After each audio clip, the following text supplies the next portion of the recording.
In the history of India's struggle for freedom, some figures are leaders, others become legends, and a rare few, become a living flame. This is the chronicle of one such man, Subhas Chandra Bose. Born on the 23rd of January 1987 in Cuttack, Odisha, he was the ninth of 14 children in a well-to-do family. His father, Janakinath Bose, was a renowned lawyer, and his mother, Prabhavati Devi, a woman of deep faith. Their home was a blend of English education and Indian values, a combination that would shape the young Subhash in profound ways. From his early days at Ravenshaw Collegiate School and later at Presidency College in Calcutta, a fire was already burning within him. It was a fire of patriotism, of spiritual questioning. He was deeply moved by the philosophy of Swami Vivekananda, who taught that service to the nation was a form of service to God. Subhash came to a powerful realization. Spiritual liberation could not be truly achieved as long as his motherland was in chains. And so, he made a choice that stunned everyone. He resigned from the ICS. This singular act of sacrifice, of choosing the thorny path of struggle over a life of privilege, instantly elevated him to the status of a national hero. Returning to India in 1921, he sought out his political mentor, Deshbandhu Chittaranjan Das. Under his guidance, Subhash quickly found his footing in the world of politics. He became involved in the Calcutta Corporation, rising to become its chief executive officer and later its mayor.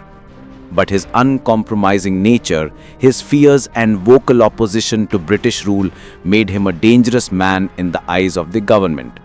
He was imprisoned time and again. These periods of incarceration did not break him. They only sharpened his political resolve. He dedicated himself to awakening the nationalist spirit among the youth of India. He began to feel, with growing certainty, that freedom could not be won by negotiation or in slow, gradual stages. What was needed, he believed, was a mass movement, a relentless struggle that would accept no compromise. This very thought started creating an ideological distance between him and the more moderate wing of the Congress, led by Mahatma Gandhi. The divide became clearer in 1938, when Subhas Chandra Bose was elected President of the Indian National Congress at its Haripura session. In his presidential address, he laid out a vision for a modern India, a nation built on planned industrialization, a national planning commission, and a strong foreign policy with socialist underpinnings. He knew that winning freedom was one thing, preserving it would require a modern, self-reliant nation. But the real crisis came the following year, in 1939. He decided to stand for re-election as Congress President. This time, he was up against Pattabi Sitaramaiah, a candidate openly backed by Gandhiji himself. The ensuing conflict was intense. When Subhash won the election by a significant margin, Gandhiji declared that Pattabi's defeat was his own defeat. The internal differences within the Congress Working Committee became so severe that despite his victory, Subhash felt he had no choice but to resign. This moment is etched in history as the Tripuri crisis.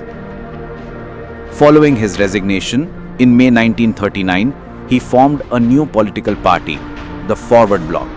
Its aim was simple: to push the freedom struggle onto a more aggressive, uncompromising path, to unite the country for one final push. Then, the Second World War began. Subhash saw it as a golden opportunity. With the British Empire weakened and fighting for its own survival, this was the moment to strike. He began a campaign demanding the immediate end of British rule. His activities led to his house arrest in 1940. Confined to his Calcutta home, most people would see only walls and guards. Subhash Bose saw an opening for the most audacious gamble of his life. He decided he would escape, leave India in secret, and seek help from international powers to wage an armed war against the British. In January 1941, the Great Escape took place.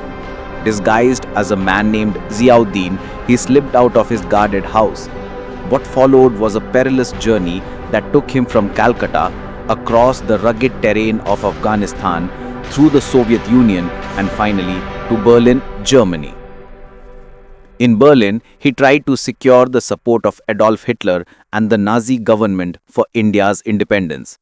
He established the Free India Center and popularized a greeting that would echo through generations: Jai Hind.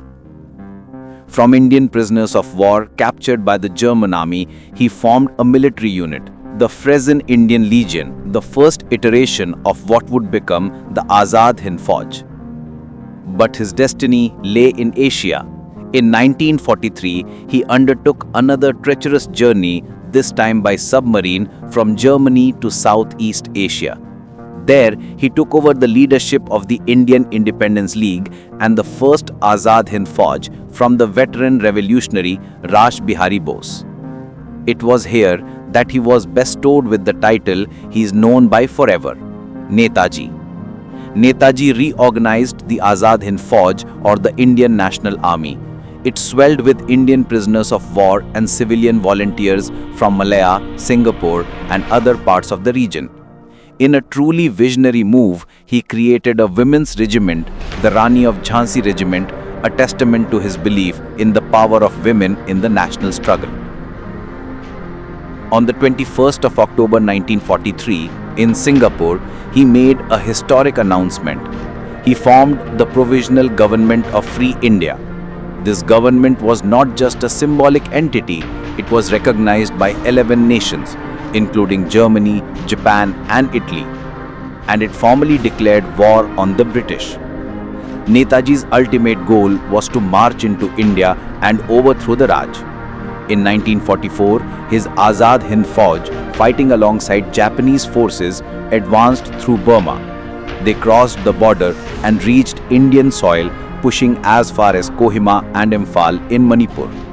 It was during this campaign that he gave his immortal call to arms. Tum mujhe khoon do, main tumhe azadi dunga. Give me blood and I will give you freedom. The campaign, however, ultimately failed. The brutal weather, the weakening of Japanese support, and a critical lack of supplies forced a retreat. But while the battle was lost, the spirit it ignited was invincible. It sent a powerful message of defiance across India. Then comes the final, mysterious chapter. In August 1945, with Japan's surrender in the Second World War, Subhash's path became uncertain. The official account states that he died in a plane crash in Taihoku, Taiwan on the 18th of August 1945. But his body was never reliably recovered or identified, giving rise to decades of debate and mystery that continue to this day. Though he vanished, his legacy only grew stronger. When the soldiers of his Azad Hind Fauj were captured and put on trial by the British at the Red Fort, it sparked massive protests across India. These trials and the story of the INA's valor acted as a catalyst for the Royal Indian Navy mutiny in 1946. The British realized something fundamental had changed. They could no longer rely on the loyalty of the Indian armed forces, the very pillar on which their empire stood. Many believed this was the final blow that compelled them to leave. Netaji Subhas Chandra Bose's life was a testament to relentless struggle. He was that rare leader who dared to walk a different path from Gandhi's nonviolence, believing that a colonial power would not be moved by moral force alone. It needed to be challenged with military might and strategic alliances. His slogans, Jai Hind and Dilli Chalo, are not just words, they are symbols of Indian nationalism.